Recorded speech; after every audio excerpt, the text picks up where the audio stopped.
Yep, pressing live. Good morning, everyone. People often dream of the amazing tenant, the dream tenant that they can secure in their property. They often love a national and international tenant that they can put in their property so they don't have to stress any longer. How do you get a great tenant like we just did with Taco Bell? What are the tricks to the trade? Stay tuned.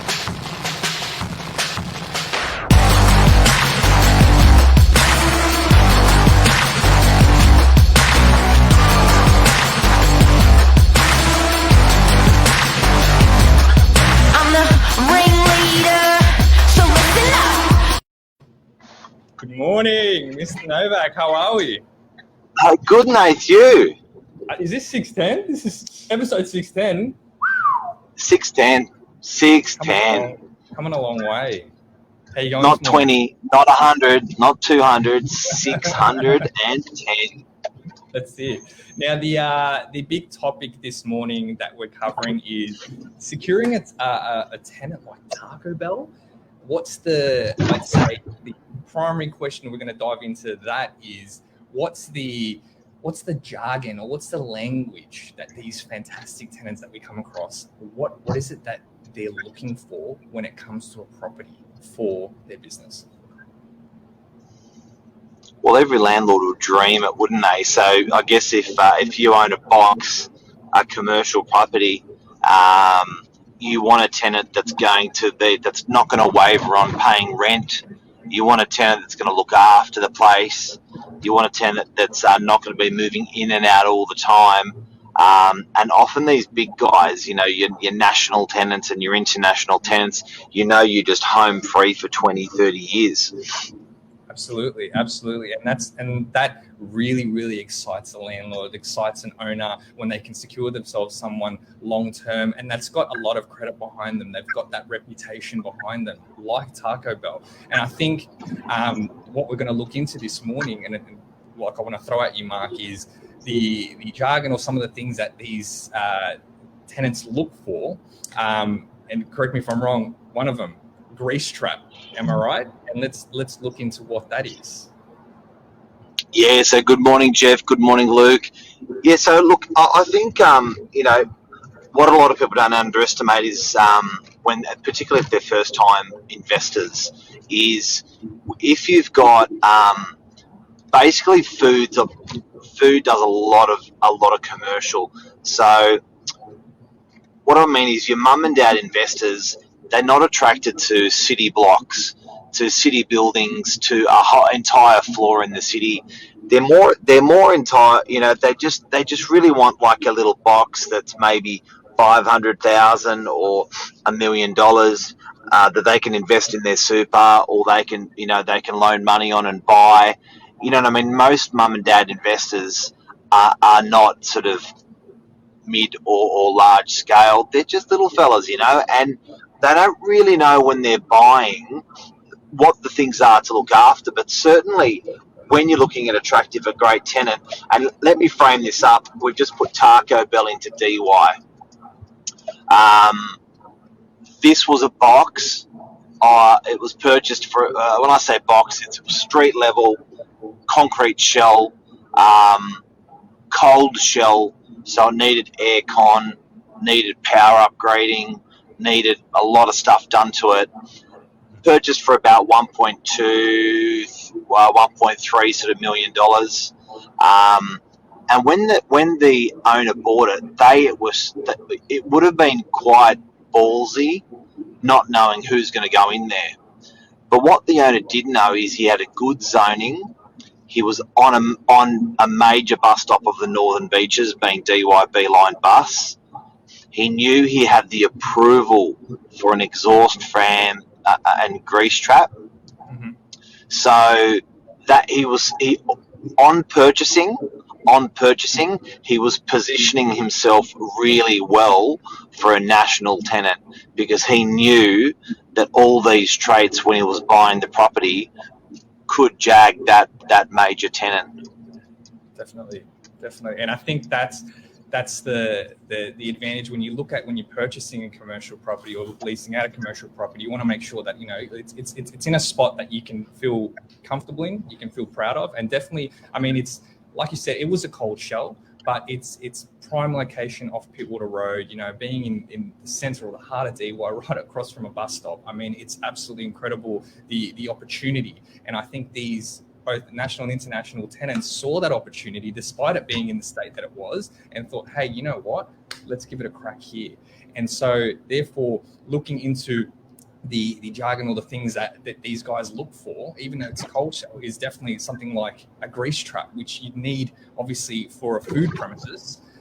Such a big deal when you're frying things, cooking things on a daily basis. It's such a big thing. And you mentioned as well, it was the exhaust fan. That's another thing, and that can be quite tricky, I think, when the property in itself is situated where there's residential properties up top. This can sometimes really conflict with the living circumstances, the smell, that they become little things that people think about become a little bit of an issue. But in this case, it worked out really well. But look, exploring that a little bit more, what are some other things that these guys look for in a property? We mentioned grease trap, we mentioned exhaust. What's some other things, Mark? Their customer movements, even physically, how the customer would move in and out of the property is a major concern for these guys. So, for instance, when we were leasing this shop out, we were really aware that it was a PM traffic shop.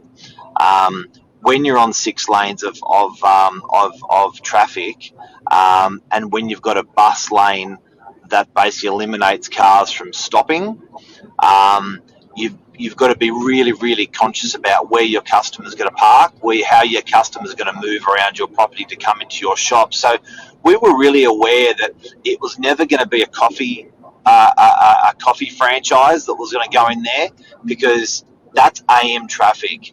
So that would have been better suited to the other side of the main road, where people in the morning are up to 12 o'clock, 1 o'clock, 2 o'clock are heavily drinking coffee. Mm-hmm.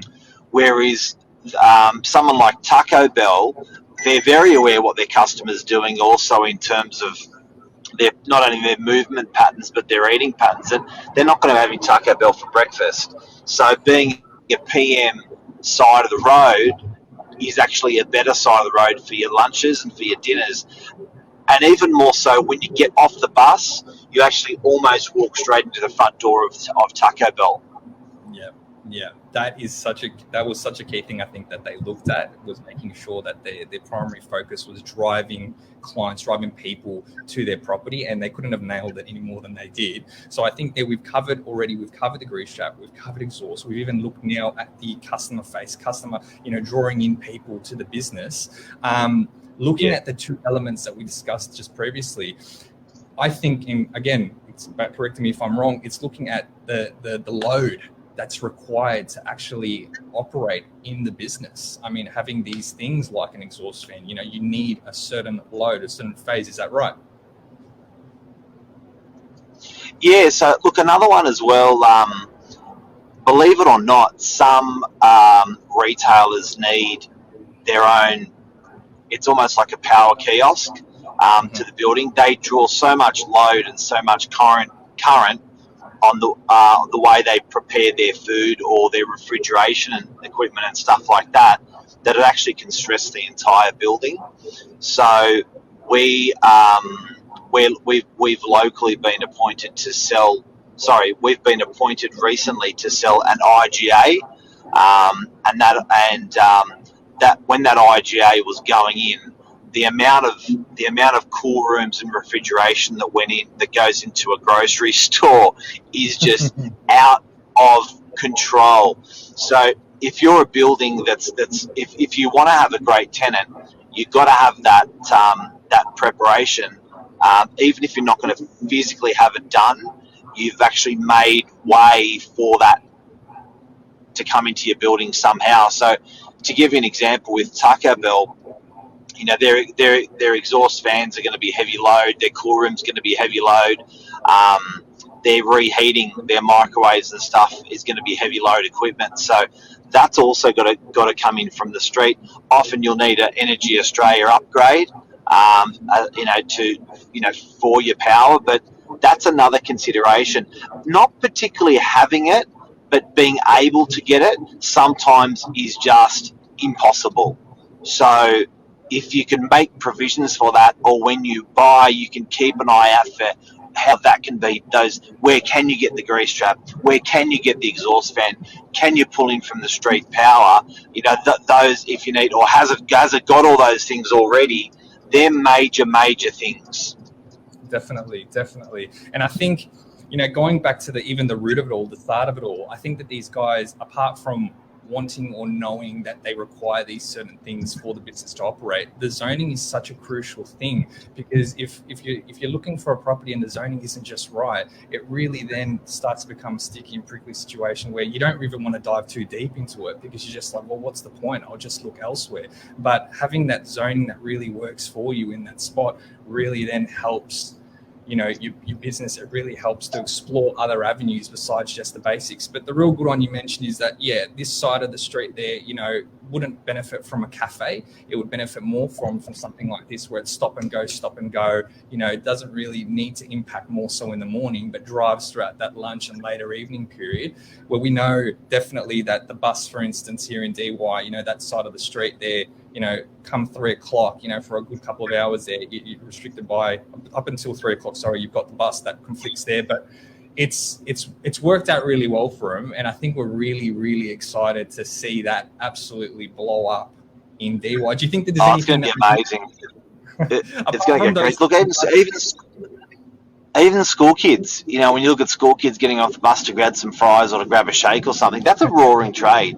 When you empty out a busload of school kids, that's a roaring trade, every single bus. I want to say a special g'day to Luke Moroney, buyer's agent. How are you, legend? Jonathan Creek. I've never thought about this before, but it's genius. So good morning, Jonathan, the storyteller, media extraordinaire. Privilege that he's watching. So with this morning, evening traffic, the intro of McCafe increases the value of a Macca's site on the morning side of the road. Yeah, look, what they call that sweating an asset. So if you can sweat the asset, so for instance, if you're using a premises for half of the business hours, 9 to 5, and then you can actually sweat the asset another 8 hours, or sweat the asset another 8 hours, so you're running 24 hours a day, you're actually, if you think about it, your rent's not changing. You're sweating the asset, but your rent's not changing. So when you consider McDonald's going to a McCafe model, they're really sweating the asset that the rest of the lows through the day actually get filled by coffee. Because they did burgers, which was night and lunch, dinner and lunch.